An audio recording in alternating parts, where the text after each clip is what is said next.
In this week's video, I'm going to be trimming, glazing, and firing these porcelain lidded jars. Unfortunately, I forgot to film the throwing of these, but the day before, each one of these pots was thrown on my wheel, and I left them out uncovered overnight so that they could dry out to leather hard, like so.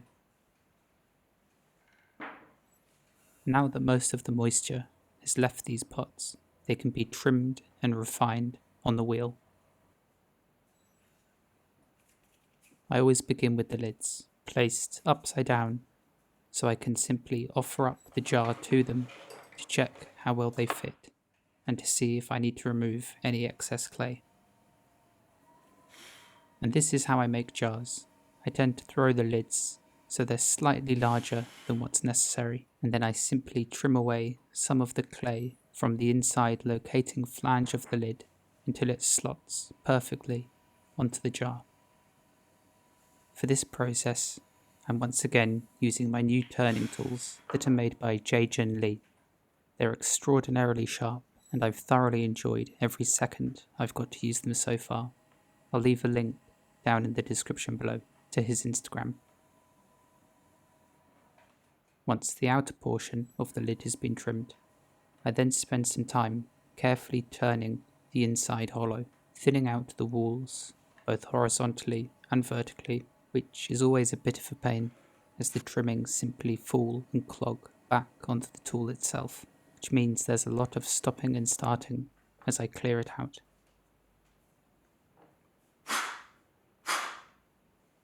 Next, I can begin turning the body of the jar.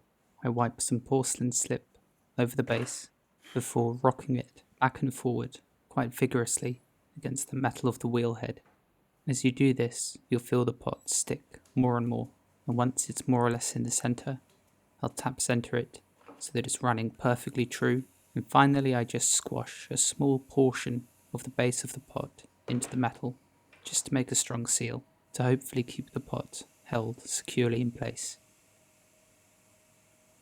And this means I can trim the entirety of the walls of the pot without any bits of clay holding it in place or mechanical arms that hold it from 3 points.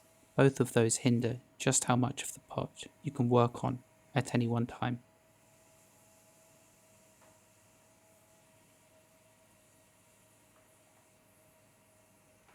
I'm still getting used to working with porcelain. Both throwing and trimming it are just so different as compared to the stoneware I've been using for the last few years. Some of these jars weren't as perfect as I would have liked at the throwing stage, but I don't mind that. I really enjoy the process of trimming and refining these vessels, and although you can see a slight wobble towards the upper sections of this pot, it's nothing I won't easily be able to deal with once I come to trim those areas. You'll see my left hand move all over the pot as I trim. Either it stays in place, simply on guard, just in case I need to catch the pot if it were to fly off suddenly, and generally you'll see it return to this position when I begin a movement. Then, when I know that pass of trimming is going well, I'll move it around, check the base, feel the marks left, or even reach inside and feel the thickness of the walls where I'm trimming, like I do now.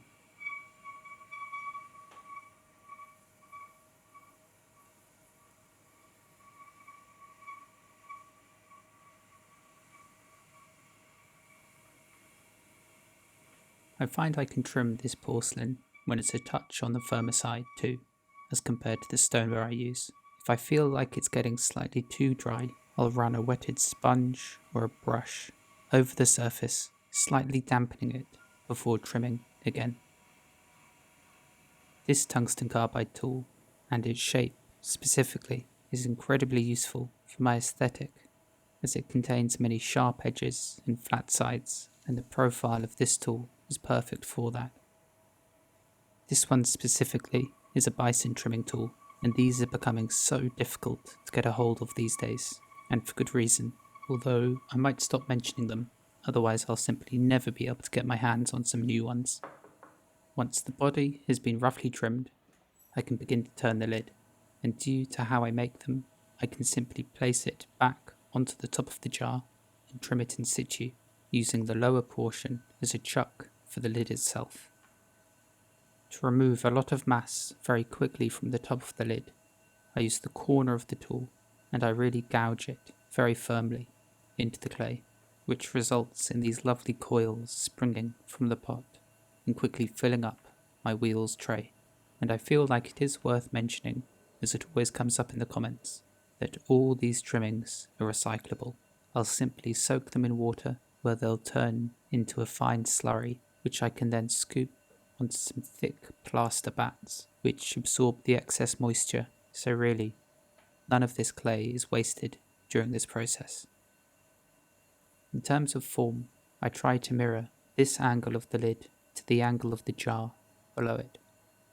And again, don't worry about that slight wobble on the lid. I haven't trimmed the rim of the jar itself yet, which should make a big difference. And if it doesn't, I try not to let that worry me too much. It's really that movement is just being exacerbated with the spin of the wheel. Once it comes to a standstill, you won't even notice it.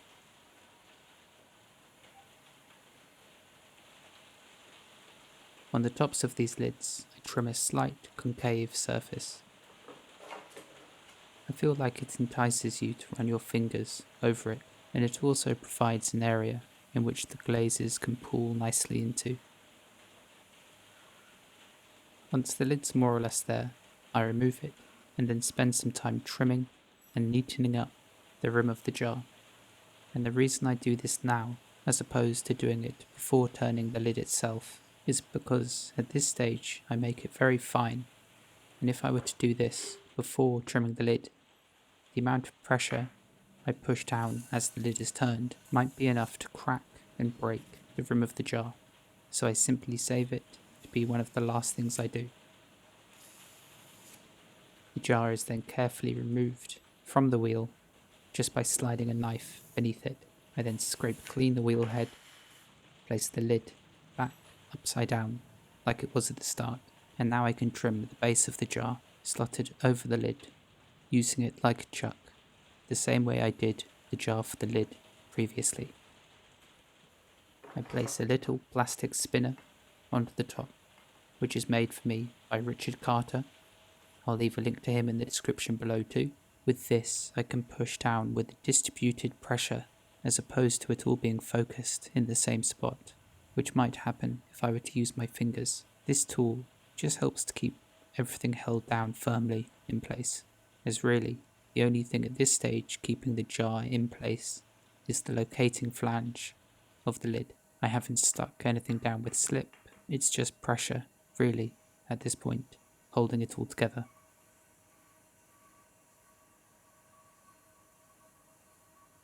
I trim a bit more away from the base, making the lower section of the pot as narrow as it can physically be.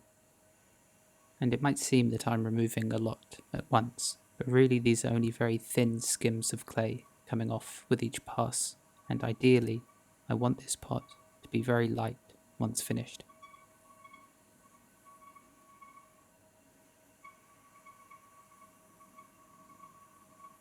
And as there's nothing really holding it in place, I can very easily just remove the pot to check the thickness and the weight of the vessel, and once I'm happy with it, I can finally trim the base of the pot. I turn away a slight beveled edge around the outside, and then I turn the base itself very flat. And my fingertips here are still doing what the plastic spinner was doing. They push down gently just to make sure the body of the jar stays in place as I trim and finish the bottom of the pot. And finally, I just stamp the bottom with my maker's mark, which I carefully push into the leather hard clay, rocking it corner to corner so that it leaves a nice impression. The two components are then carefully removed, and I'll set them aside now, carefully, and slowly let them turn bone dry over a couple of days. I wish I could show the trimming of each of these vessels, but if I did so, this film would end up being more than an hour long. So here's something I don't usually like doing too much, a quick time lapse of another form being trimmed.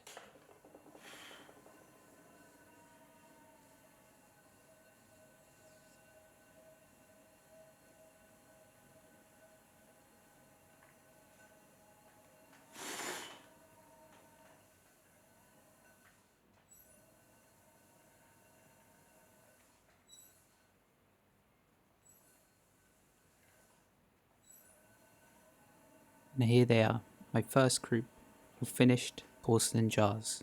Although I feel like this was the easy stage, there's still so much that can go wrong as these dry when I glaze them and finally reduction fire them too. The journey of their creation is really just beginning. The first firing these undergo is an electric one overnight to 1000 degrees Celsius. This bisque firing makes the porcelain hard and the pots porous, which is needed for when the pots are glazed. This is the red iron-bearing stoneware clay I usually use, behind which are the pure white porcelain jars.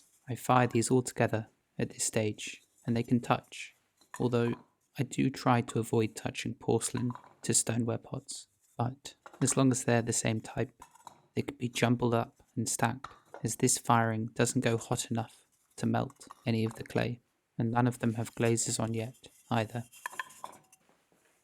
Whilst the pots now, at this stage, are much stronger, I am still careful about how I handle them. I could easily snap any of these if I tried hard enough, and a small drop or a knock can be enough to crack them, so I do still handle them very carefully.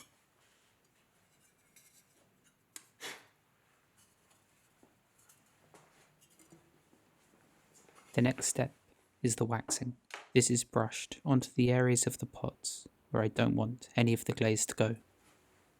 I use a bog standard wax emulsion from Scava pottery suppliers, which I mix with some boiling water to make it brush on a bit more smoothly.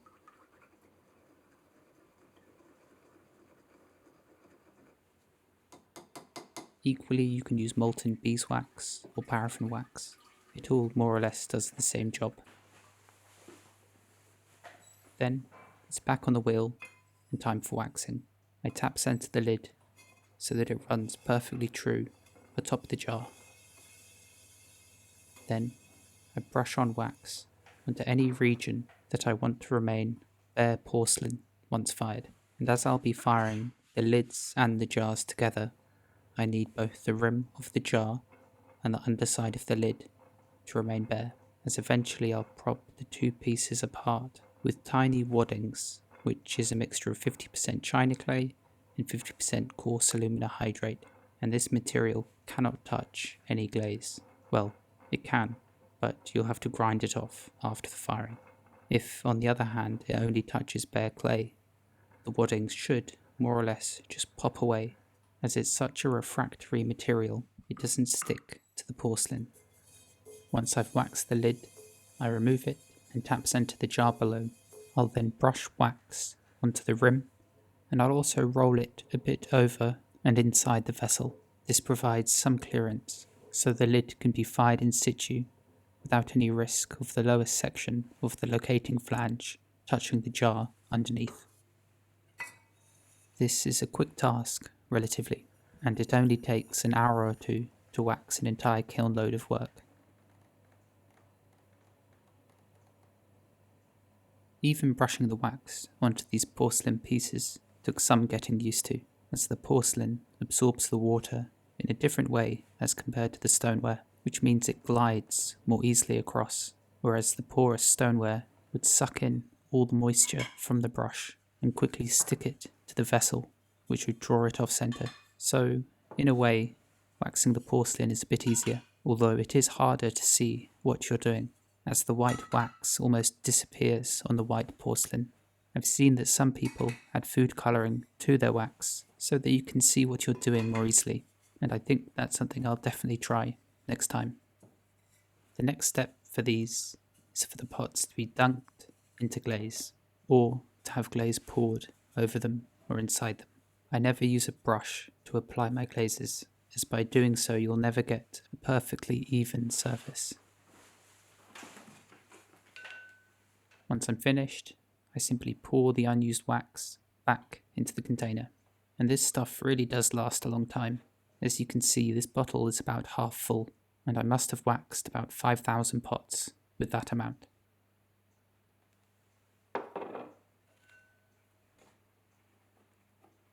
I then grasp the pot from the inside and submerge it right up until the waxed rim, making sure that none of the glaze seeps inside. The porous clay body at this point is absorbing the water, which leaves on the outside a thin layer of the powdered raw materials that make up the actual glaze. The water, in a way, just helps to transport the glaze onto the pot. The piece is then carefully set aside, and then I'll grab the lid with a pair of tongs and I'll submerge that too. This will be the first time I've used this glaze on a larger vessel, and it should turn a sort of metallic purple hue, which, where thicker, mottles with a sort of yellow texture, which makes it look sort of like corten steel or lichen growing over a rock. Either way, you'll see what the piece looks like at the end of this video. You could equally coat the inside with glaze first, but as I'm pushing out with quite a lot of force at this point to submerge it underneath the glaze, if instead I were to do this, but with the interior already glazed, I feel like there's a chance I could chip, smudge, or damage the glazed interior. I could also use a pair of tongs to dip the entire piece at once, but by submerging the outside like this, I'm able to get a really clean finish, whereas if I use tongs to glaze the body of the pot, I'd have to manage how the glaze exited the form, hoping that it doesn't drip back onto the outside of the shape, as that would create an area that I'd have to tidy up afterwards. So instead, I glaze the outside of these jars, and then once the glazed surface is dried sufficiently, I'll pour glaze inside them and pour it out again, coating the inside walls. It's worth mentioning though, that this is just how I treat this specific glaze on these specific forms. With my usual crackle glazes, I treat them entirely differently, and in many ways I can get away with drips on their surfaces or a few glazing errors, as it's easily patched up and corrected. For instance, the tongue marks can just be wiped over and you'd never even know they were there once glaze fired. Whereas with some of my new glazes, the tongue marks can be visible even after firing, and even if you've carefully cleaned those areas up before placing them inside the kiln. So, what all of this means is, there's no one way of doing things in this craft. What you see potters doing might work for them, but it might not work for you. It's such a broad craft, with so many different materials and firing processes and techniques, that every single potter has more or less developed their own way of doing things, and trial and error is a big part of that. You can see the colour difference in the surface of the glazed pots. They've dried out considerably, which is important, as if you were to try and coat the insides while they were still saturated with water, the internal walls wouldn't draw in as thick a coat of glaze compared to the outside. Thankfully, the waxed rim with these really helps prevent the glaze from spilling over onto the outside of the forms.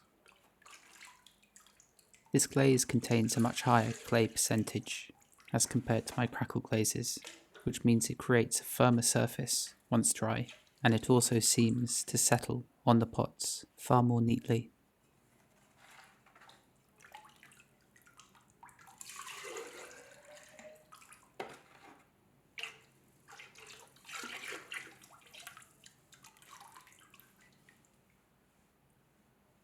After this stage, and after the glaze is dried out again, I'll sponge away any excess glaze on the base and from around the rim too.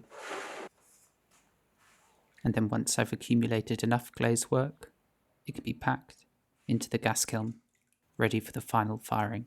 The pots are carefully placed inside, making sure that no two pots are touching one another. Otherwise, during the firing, as the glazes melt, the two touching pots will stick to one another and they'll fuse together, which is why I fire the lids propped up above the jars, like you can see here. The little lumps of wadding, as discussed previously, positioned carefully around the join, holding the lid aloft. Once the kiln is completely packed full, I'll head home, ready for an early start the following morning. I ignite each of the 4 burners with the door swung open so that gas doesn't accumulate in the sealed chamber, which can be quite dangerous if it were then ignited. I light the pilots and then the burners, and then I set them on the lowest possible setting for a couple of hours, and I let the temperature slowly build up, just to make sure that there's no moisture left inside any of the pots, as it's moisture which can cause pots to explode, not so much pockets of air, which seems to be a misconception in the pottery world, especially in education. You should always fire pots when they're completely bone dry, as if you do place pots that are damp into the kiln, the steam that's released can build up in air pockets inside the walls of the pot, and that's when explosions happen.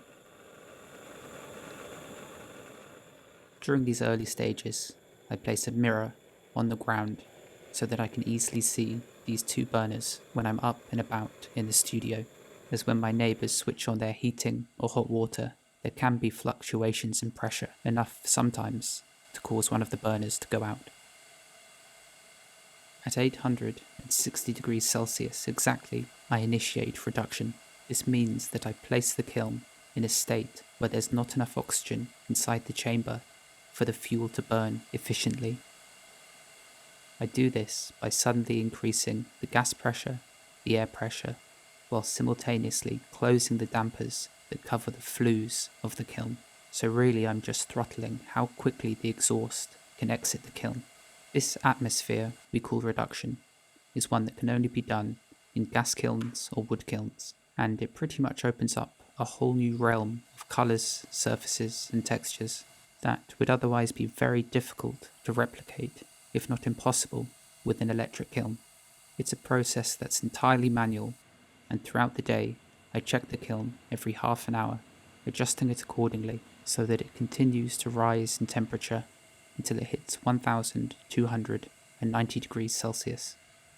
At that point I switch the kiln off.